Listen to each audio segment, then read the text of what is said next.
Good day, ladies and gentlemen. Oh, it's actually good evening. Good evening, ladies and gentlemen. Welcome back to the Yamkela Manya YouTube channel. I don't know how to feel about that. I have no idea how to feel about that performance. Yeah, we picked up the 3 points and Shalulile, yeah, we have to give him a round of applause. Shalulile, he managed to equal Siyabonga Nomvethe's PSL record, even though I feel like Cardoso set him up for failure today. I feel like he set him up for failure, but I'll explain it to you as we go on, and tell me how you feel about it through the comments, because I feel like he was set up. I feel like Cardoso didn't want him to equal that record today. For what reasons? Only he knows. Okay, so we'll start from the beginning. The starting 11. Cardoso. The entire football fraternity today knew. The entire South African football fraternity today knew. We all knew that Maguire was going to play a low block. It was not like something hidden. It was not a secret. We all knew Maguire was going to play a low block. All we had to do was to have a number 10 who can what? Who can break that low block. Guess what our coach does? He plays 3 defenders, 4 midfields, and 3 strikers. No number 10. He plays Mkhulisa and Jaden Adams inside the center, alongside Pasadine, who is a defender, and Kekan. I don't know that Kekan, I won't lie to you. I've never heard about him. I don't even know where he comes from. Maybe he comes from the DDC, and I don't watch DDC football. Maybe he comes from the DDC, but I've never seen him play. So he decided to play with that Kekan, and that Kekan, the first minute he got a yellow card. I don't know what for. And then we go on. Our striker Shalulile, Mabena actually had a good game. Was the only one I felt like he had a good game in the first half. Even though we didn't even create, I think we created one chance, and it was an off-target shot. And then second half, I think we created 2 in the 70th minute, by the 70th minute. And then we had Litlako. Today Litlako disappointed me. He got his chance. Instead of taking it by the scruff of the neck, he decided to play like a Madonna. I don't know what was going on. Shalulile kept him doing what he does best, which was pressing. And Mackenzie didn't mind giving us the ball. If you watch the entire first half, we had ball position. I think when the first half was about to end, I think we had about 69 ball position, if not 70. We had ball position, but where did we have the ball? In the places where we cannot hit Mackenzie.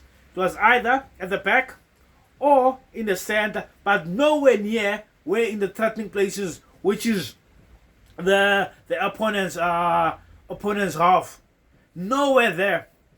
And they kept on doing the low block the entire first half, and we'll get those chances because they knew we had Opas and Libusa as our defenders, and those guys are not fast. The only person who was fast we had at the back was Lunga, and guess what? He won the man of the match, because every time Opas and Libusa would be exposed, Lunga would be there to cover up with his speed.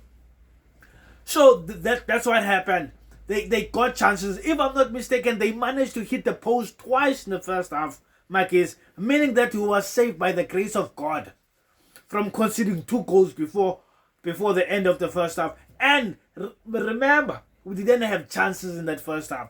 If you remember what I said about Chippa United, whenever we do not have a number 10 and the club we are playing against manages to score first, we are in big trouble. And the same thing would have happened today. Look at how we scored our first goal from Jaden Adams. It was a scramble at the back, and I'm not even sure Adams knew where he was kicking the ball to. I'm not sure. Even if you could ask him, he will probably tell you, look, I just took a shot.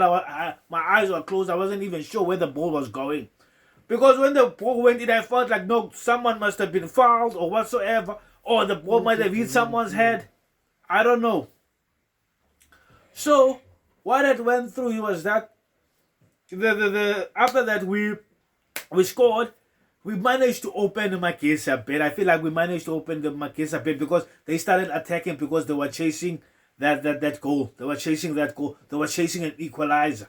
And then they got the red card. That's how Shalulile's space managed to open, because now they were short and they were attacking, meaning that there was space at the back open. Meaning that had he never scored that goal, there would have never been chances. We would have never had those chances. The score might have ended at 0-0 because there was no one to unlock that midfield. That's why I say I don't know how to feel. I don't know whether to be happy because we got the 3 points or be sad because we played like a Mickey Mouse club. We literally played like a Mickey Mouse club. We didn't play like the dominant Mamelodi Sundowns, which we are supposed to be. But I cannot just be negative against Cardoso because I might be felt like they call us most Rulani sympathizers. And I'm not a big fan of Rulani. I was never a big fan of Rulani. I always felt like Rulani had some favorites in the club, like the likes of Otapelo Maseko, who actually got a chance today. And the first chance he got, he took a touch like he was a 5-year-old kid. Yeah, he took his first touch was like a 5-year-old kid, not like a professional football player who plays for Mamelodi Sundowns. And when Cardoso doesn't give him chances, he goes on Instagram and becomes an influencer and writes huge paragraphs about the club. But he got his chance today. I don't even think he impressed that much, because if he had impressed, but okay, look, I cannot even blame him again because Cardoso was playing fast players against a low block. I don't know who they're going to be running against because it's a low block. They are practically sitting at the back. The moment they put the ball a few meters to chase it, it goes over the line. That's our coach. That's the plumber we got from Portugal. Flembeck, best coach. Yeah, so. Yeah, and then we move. So I was still talking about this thing of Opas playing at the right centre back. I don't know what's going on with Cardoso. I have no idea what's going on with Cardoso. I don't know why he's setting some players up for failure. Him, Adams, Shalulile, he's setting those guys up for failure. He is pitting those guys against the fans. And then he took out Obas. Yeah, he was supposed to take him out. Why did he play him in the first place? We're playing against a low block club. Who is he defending against? A club which is not going to even attack us. Yeah, they managed to attack us today. They had the balls, Marcus. I have to give him that. Every time they got the break, they would attack. But at the end of the day, why was Obas there? Why did he play Obas? He should be playing Obas against the big clubs so we can see that he's really a good CDM. And then he plays Umukwena as a double 8, maybe with Ayanda or Adams, then he can play number 10. The question comes back again. Do we really need to go buy a new number 10? I saw on Instagram, apparently Ribeiro, they say he's coming back. So you never know. Maybe that's why the club is not looking for a number 10. Maybe they know, look, we have a Ribeiro. But at least he should have put it to Silas in the squad. Even if he started on the bench, Cardoso decided to put Silas right up in the stands. So today we practically didn't have a number 10. That's why in the first half we managed to have one chance. It was not even on target. By the 70th minute, we had 3 chances. All of them not on target. Not even one was on target. Our goal, the first goal we scored, was our first chance, was our first shot on target. And I think it was already in the 77 or 78th minute. Correct me if I'm wrong in the comments. And that's how unthreatening we were to Magesi. Magesi was unthreatened. There was actually a time where I felt like Chipazeze should just sit at the goalpost, wet ice, and a bottle of Jameson and drink some scotch, because apparently it wasn't even needed to be at the game. We were literally just playing the ball at the back. That's how unthreatening, how toothless we are today against Magesi. Yeah, guys, so, but I'm happy for Shalulile. Stated in the beginning of the video, I'm happy that he managed to score. He's equal the record of Nomvethe. I hope we get to see more from Shalulile. The guy who believes in Jesus. If you saw his t-shirt, that's Shalulile for you. Ever straight guy, never any scandals. He's like the guy who would want to be the role model of your kid if you had a kid. He's one of those guys, and that's one thing I like about him. So that's why I'm saying I'm happy for him, and I wish they play him again. I know they're not gonna play him again until maybe a month or whatsoever, because I don't know what's going on with the guy. I don't know why they hate him so much. So they're not gonna play him. So yeah, I'm happy for the 3 points. I think we now third with 7 points. I think so. I'm not sure. Let me just have a quick look. I'm not sure where we are now. Let me just quickly check. I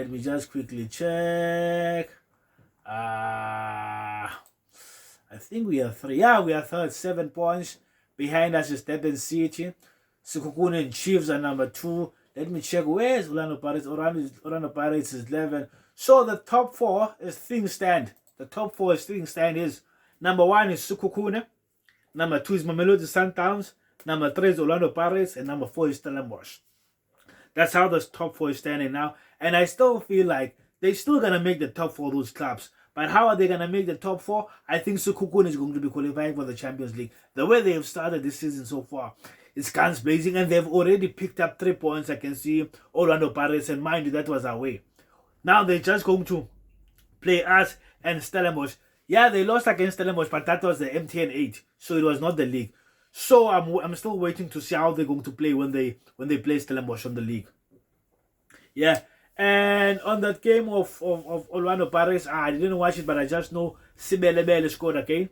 And I think we have to watch that guy on Saturday. But I'll speak more about that for the preview. I think I'll do the preview on Friday. Yeah.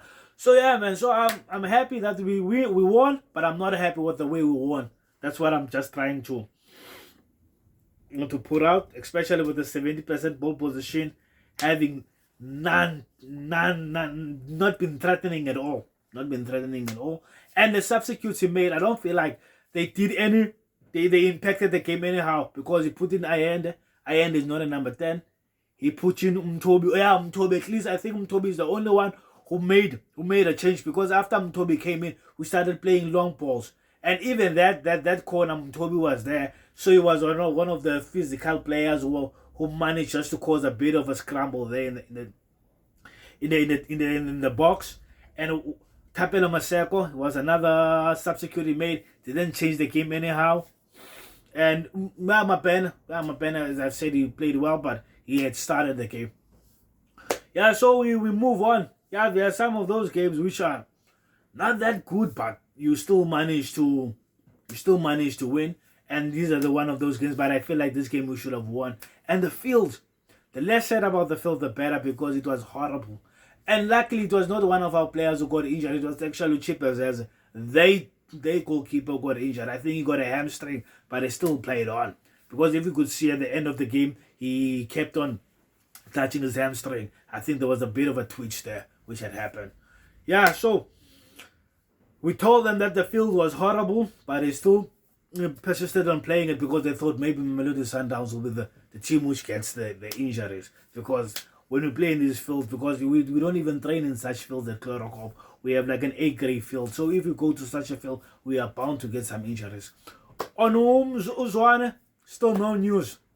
I don't know, maybe the guy took blood tests. I don't think it's anything to do with his injury now. I think they just took blood tests to check if he doesn't have any disease, maybe tuberculosis or whatsoever STI they can get in his blood. Because look, what could be taking so long? Because look, he just had to go see a physio, touch his muscles, and then give us a report what's wrong with him. It's been 3 days. The guy got injured. I think it was on Sunday, Monday, Tuesday. Yeah, today it's 3 days. What could be taking so long with just getting a physio just to check the guy? Or maybe it's too bad that they can't tell us. Speed recover, Shisha. I hope you come back soon for which. Yeah, guys, that's done. I'll probably give you another one when everything has been sorted out. Probably by tomorrow, we'll already know what had happened to Zwane.